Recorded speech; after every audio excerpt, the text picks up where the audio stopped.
Pireezidaantiin Raashiyaa Dimiitrii Medvedev erga baaseen booda Ameerikaan diroonota shifdoonii galaana keessaa gara Raashiyaatti ergiteerti. Nagaan keenya kabajaa hunduma keessaniif haa ta'u jecha har'a kanatti haalli siyaasa addunyaa keessa jiru cimaa fi sodaachisaadha. USA fi Raashiyaa gidduutti waldhabbiin cimaan uumamee hanga dhumaatti nu waliin tura. Akkasumas viidiyoo kana like, share, subscribe gochuu hin dagatina. NATO fi USA humna waraanaa Yuuroop irratti jabeessanii jiru. Sababni isaas miseensota isaanii eeguu fi Raashiyaa sodaachisuu fi weerara Raashiyaa Yuukireen irratti baneen sodaa Yuuroop keessa galchee jira.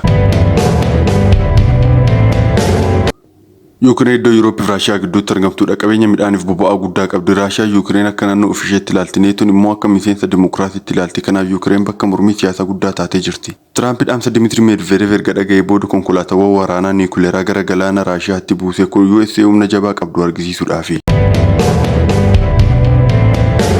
Dimiitrii Medvedev akeekkachiisa sodaachisaa kennee Raashiyaan immoo of eeguu fi humna ishee argisiisuuf meeshaa waraanaa haarawaa qopheessite. Kun USA fi NATO sodaachisuuf akkasumas of eeguudhaafi. Akkasuma Chaayinaa fi Raashiyaanis waliigaltee isaanii jabeessan. Chaayinaan Raashiyaa deeggaruu barbaaddi sababni isaas boba'aa irraa faayidaa argachuuf USA irratti humna waloo qabaachuudhaafi.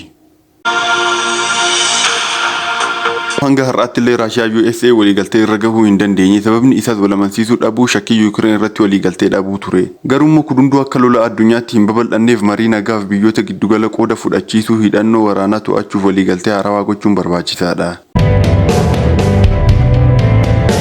Garuu immoo biyyoonni kun hunduu waliigaltee irra hin geenye yoo ta'e kufaatii diinagdee balaa niikuleeraa fi beelli cimaan addunyaa guutuu ni mudata. Kun haala USA fi Raashiyaa gidduutti jirudha. Yaada keessan komii keessan komentii irratti nuuf qooda. Akkasumas chaanaalii keenya subscribe gochuun odeeffannoo haaraa argadha. Hanga dhumaattis waan nu faana turtaniif guddaa galatooma.